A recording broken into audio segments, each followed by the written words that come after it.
నమస్తే, నేను ప్రశాంత్. వైఎస్ జగన్ ఇప్పుడు ఊపిరి పీల్చుకునే న్యూస్ అయితే ఢిల్లీ నుంచి అయితే వచ్చింది. అసలు ఇంతకీ ఆ వార్త ఏంటి? మరి జగన్ ఇప్పుడు అరెస్ట్ నుంచి తప్పించుకున్నట్లేనా? సో దీని గురించి అయితే మాట్లాడేందుకు ప్రస్తుతం మనతో పాటు సీనియర్ జర్నలిస్ట్ సిఎస్ రావు గారు ఉన్నారు. నమస్తే అండి. నమస్తే సార్. ఇన్ని డేస్ చూసుకున్నట్లయితే కనుక ఏపీలో వైఎస్ జగన్ అరెస్ట్ కాబోతున్నాడని చెప్పేసి చాలా వార్తలు వచ్చాయి. ఇప్పుడేమో ఇతను ఇంకా తప్పించుకున్నట్లే, ఇతను సేఫ్ అని చెప్పేసి ఒక న్యూస్ అయితే రావడం బయటకు వచ్చింది. అయితే అసలు ఇంతకేం జరిగింది? ఇప్పుడు తాజాగా అతనికి ఊపిరి పీల్చుకునేటువంటి న్యూస్ ఏంటంటే సుప్రీంకోర్టు నుంచి వచ్చింది. ఏంటి సుప్రీంకోర్టు నుంచి వచ్చిందంటే రఘురామకృష్ణరాజు గారు వేసినటువంటి పిటిషన్లో ఇప్పుడు తెలంగాణ కోర్టులో నడుస్తున్నాయి ఆయన కేసులు. ట్రయల్ కోర్టు నుంచి సిబిఐ కోర్టు నుంచి హైకోర్టు వరకు మొత్తం తెలంగాణ బేస్డ్గా ఉన్నటువంటి కోర్టుల్లో న్యాయస్థానాల్లో ఆయన కేసులు ఉన్నాయి. ఆ రాష్ట్రం నుంచి ఈ కేసును తప్పించండి, వేరే రాష్ట్రానికి బదిలీ చేయండి అనేటువంటిది ఒక పిటిషన్ వేశారు రఘురామకృష్ణరాజు గారు. అలాగే బెయిల్ రద్దు చేయండి ఆయనది, ఇప్పుడు బెయిల్ మీద ఉన్నాడు, ఆ బెయిల్ రద్దు చేయండి అనేది ఇంకొక పిటిషన్. ఈ రెండు పిటిషన్స్ మీద విచారించినటువంటి సుప్రీంకోర్టు తాజాగా ఏమి చెప్పిందని అంటే అక్కడ బదిలీ చేయాల్సినటువంటి అవసరం కనిపించట్లేదు, కాబట్టి తెలంగాణ రాష్ట్ర పరిధిలో ఉండేటువంటి కోర్టుల్లోనే విచారణ కొనసాగుతుంది, బదిలీ చేయాల్సిన అవసరం లేదు అని చెప్పి సుప్రీంకోర్టు ఒక నిర్ణయాన్ని వెల్లడించింది, తీర్పు ఇచ్చేసింది. దాంతోపాటు బెయిల్ రద్దు అనే దాని మీద చర్చించాల్సిన అవసరం లేదు కొత్తగా అని చెప్పేసి దాన్ని లైట్గా తీసేసుకుంది. అంటే దీంతో ఈ స్టే మీద అలానే ఉండిపోతారు, బెయిల్ రద్దు అనేది ఉండదు.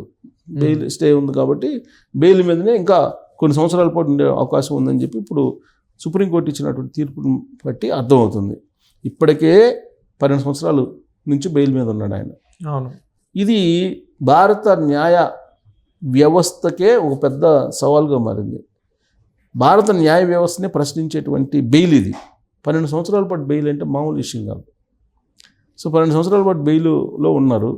ఆ బెయిల్ని రద్దు చేయమని చెప్తే సుప్రీంకోర్టు ఏమంటుందంటే దాన్ని విచారించాల్సిన అవసరం లేదు, రద్దు చేయాలా వద్దా అనే దాని మీద చర్చించాల్సినటువంటి అవసరం లేదు అని చెప్పి లైట్గా తీసేసుకుంది. మరి రద్దు చేస్తారంటారా చెయ్యరంటారా? ఇంకంతే లైట్గా తీసుకున్నా. చర్చకే తావు లేదు అని అంటే చర్చకే తావు లేదు, వాదనలకే తావు లేదని చెప్పింది. వాదనలకే తావు లేదు అన్నప్పుడు ఇక ఆ బెయిల్ కొనసాగుతుందనేగా. బెయిల్ రద్దు చేయాలన్నా వద్దా అనే దాని మీద వాదనలు ప్రతివాదనలు జరిగితే కదా అది రద్దు చేయాలన్నా వద్దా అనేది. కానీ అసలు ఆ ప్రస్తావన అవసరం లేదు అనేది అంటే బెయిల్ని సమర్థించినట్టేగా. అంటే బెయిల్ మీద కంటిన్యూ అవుతాడు జగన్మోహన్ రెడ్డి గారు. ఇంకొక వైపు ఏమో ఈ తెలంగాణలో ఉండేటువంటి కోర్టులు ఏదైతే ఉన్నాయో ఆ కోర్టుల పరిధిలోనే విచారణ జరుగుతుందని చెప్పారు, మార్చాల్సిన అవసరం లేదని చెప్పారు. ఈ రెండు అంశాలు జగన్మోహన్ రెడ్డి గారికి ఊపిరి పీల్చుకునేటువంటి వార్తలుగా మనం తీసుకోవచ్చు, న్యూస్గా తీసుకోవచ్చు. కారణం ఏంటంటే ఇప్పుడు ఇక్కడ ఉండేటువంటి కోర్టుల్లో విచారణ ఎప్పటి నుంచో చేస్తున్నాయి. తీరా తీర్పు ఇచ్చే టైంకి జడ్జిలు చాలామంది మారిపోతున్నారు. కొంతమంది ఏమో నాట్ బిఫోర్ అంటున్నారు. అందుకే ఈ కేసులకు సంబంధించి అసలు ఇప్పటివరకు విచారణ పూర్తి స్థాయిలో జరిగినప్పటికీ తీర్పు ఇచ్చే టైంకి జడ్జిలు మారిపోతున్నారు కాబట్టి మళ్ళీ మొదటికి వస్తుంది. అంటే ఇప్పట్లో తేలే అవకాశం లేదు ఆ కేసులు.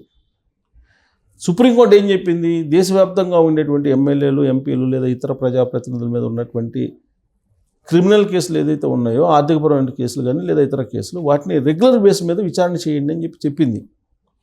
దాని ప్రకారం ట్రయల్ కోర్టు రెగ్యులర్ బేస్ మీద విచారణ చేయండి అని చెప్పింది. కానీ స్పెసిఫిక్గా జగన్మోహన్ రెడ్డి గారి కేసుల గురించి చెప్పలా సుప్రీంకోర్టు. మరి ట్రయల్ కోర్టు రెగ్యులర్గా విచారణ చేస్తుందంటే చేయట్లా. చేయించాల్సిన బాధ్యత ఎవరిదంటే తెలంగాణ హైకోర్టుది. మరి తెలంగాణ హైకోర్టు మోనిటరింగ్ చేస్తుందంటే మోనిటరింగ్ చేయట్లేదు అనేటువంటి అభిప్రాయంతో రఘురామకృష్ణరాజు గారు ఉన్నారు. అందుకే ఆయన పిటిషన్ వేశారు సుప్రీంకోర్టులో. సో కాబట్టి ఇక్కడ న్యాయపరమైనటువంటి కొన్ని లొసుగులు, లోపాలు వీటిని బేస్ చేసుకొని జగన్మోహన్ రెడ్డి గారు హ్యాపీగా ఉన్నారు. కేసులు ఎన్ని ఉన్నప్పుడు ఈడీ కేసులు, సిబిఐ కేసులు దాదాపుగా 20 నుంచి 23 కేసుల దాకా ఉన్నాయి. ఈ కేసులు అన్నీ ఉన్నప్పటికీ కూడా ఆయన హ్యాపీగా స్వేచ్ఛగా తిరుగుతున్నారు. లండన్ వెళ్తున్నారు, ఫ్రాన్స్ వెళ్తున్నారు, ఇంకో దానికి వెళ్తున్నారు, ఇట్లా వెళ్తున్నారు, ఎక్కడ కావాలంటే అక్కడికి వెళ్తున్నారు. మరి ఈ కేసుల సంగతి ఏంది, అసలు బెయిల్ ఎందుకు ఇవ్వాలి? ఇప్పుడు బెయిల్ రద్దు చేయలేదు. వాస్తవంగా బెయిల్ ఎందుకు ఇచ్చారు బెయిల్ మీద, అంటే వ్యక్తిగత హాజరు నుంచి కూడా మినహాయింపు ఎందుకు ఇచ్చారు? జనరల్గా అయితే ఇంతకుముందు ప్రతి శుక్రవారం ఆయన కోర్టుకు హాజరయ్యేవాళ్ళు, అవును. నాంపల్లి కోర్టుకి, సిబిఐ కోర్టుకి.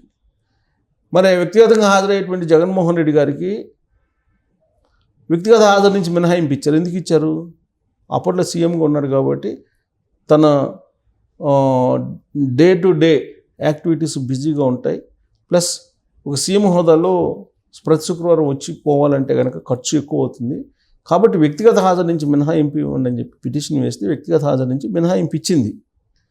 మరి సీఎం పదవి పోయి ఎన్ని రోజులు అవుతుంది? దాదాపు 7 నెలలు అవుతుంది. అవును. మరి అప్పుడు కోర్టు టేకప్ చేయాలి కదా. కోర్టు టేకప్ చేసి వ్యక్తిగత హాజరు నుంచి మీకు మినహాయింపు ఇచ్చాము, సీఎంగా ఉన్నారు కాబట్టి మరి ఇప్పుడు నువ్వు కోర్టు హాజరు కావాలని చెప్పేసి కోర్టు నిర్ణయం తీసుకోవాలి కదా. కోర్టు నిర్ణయం తీసుకోవాలంటే ఎవరు వేయాలి పిటిషన్? దాని మీద సిబిఐ వాళ్ళు వేయాలి. మరి సిబిఐ వాళ్ళు ఎందుకు వేయట్లేదు? సిబిఐ వాళ్ళు ఇప్పటి వరకు కూడా ఆయన ముఖ్యమంత్రిగా ప్రజలు తిరస్కరించారు కాబట్టి ఆయన్ని వ్యక్తిగత హాజరుకి శుక్రవారం రమ్మని చెప్పాలని చెప్పి పిటిషన్ వేయాలిగా సిబిఐ వాళ్ళు పిటిషన్ వేయట్లా, కోర్టు అడగట్లా, సిబిఐ వాళ్ళు వేయట్లేదు. మరి వ్యక్తిగత హాజరు నుంచి మినహాయింపు ఉంది, బెయిల్ మీద ఉన్నాడు.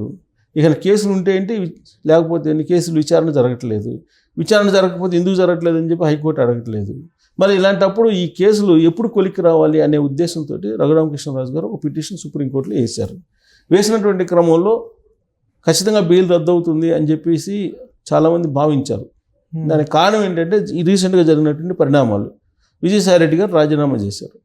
రాజీనామా చేసిన తర్వాత ఖచ్చితంగా కేసులు బలంగా ఉన్నాయి, ఈ కేసుల్లో శిక్ష పడేటువంటి అవకాశం ఉంది. అందుకే ఆయన సాయిరెడ్డి గారు రాజీనామా చేసి ఆయన అప్రూవ్గా మారుతారు. ఆయన మీద ఉన్నటువంటి కొంత సీరియస్నెస్, నేర తీవ్రత తగ్గుతుంది. A2గా ఆయన ఉన్నాడు, A1గా జగన్మోహన్ రెడ్డి గారు ఉన్నారు. కాబట్టి ఈయన అప్రూవ్గా మారితే కనుక ఆయన్ని కొంత శిక్ష తగ్గుతుంది అనే ఉద్దేశంతో రాజీనామా చేశారనేది ఒక వర్షను వినిపించింది. కానీ ఇప్పుడు సుప్రీంకోర్టు చూసిన తర్వాత, సుప్రీంకోర్టు వ్యవహారం, జగన్మోహన్ రెడ్డి గారు ఇప్పటికీ కూడా ఢిల్లీలో బలంగా ఉన్నారు, బీజేపీ పెద్దలతోటి టచ్లో ఉన్నారు అనేటువంటి అనుమానం ఇంకా ఎక్కువ అవుతుంది. ఇప్పుడు సాధారణంగా ఫస్ట్ నుంచి కూడా జగన్మోహన్ రెడ్డి గారు ఈ కేసుల నుంచి తప్పించుకోవడానికి కానీ లేదంటే బెయిల్ రద్దు కాకపోవడానికి కారణం బీజేపీ పెద్దలు అనేది సర్వత్రా అనుకుంటూ ఉంటారు. ఎవరు అవునన్నా కాదన్నా అదే అభిప్రాయం బీజేపీ పెద్దల మీద ఉంది. అయితే బీజేపీ పెద్దలు జరుగుతున్నటువంటి నష్టాన్ని తెలుసుకొని జగన్మోహన్ రెడ్డిని దూరంగా పెట్టాలని చెప్పి అనుకుంటున్నారు. అందులో భాగంగానే విజయసాయి రెడ్డి రాజీనామా చేశాడు అనేది కూడా వినిపించింది. ఈ టాక్ నడుస్తున్నటువంటి సమయంలో సుప్రీంకోర్టు నుంచి ఇలాంటి తీర్పు వచ్చింది. అంటే ఇప్పటికీ కూడా ఫెవికాల్ బంధం లాగా ఢిల్లీ బీజేపీ పెద్దలతో జగన్మోహన్ రెడ్డి గారికి బంధం ఉంది అనేటువంటి అభిప్రాయం కలగడానికి అవకాశం ఉంది ఈ తీర్పు ద్వారా.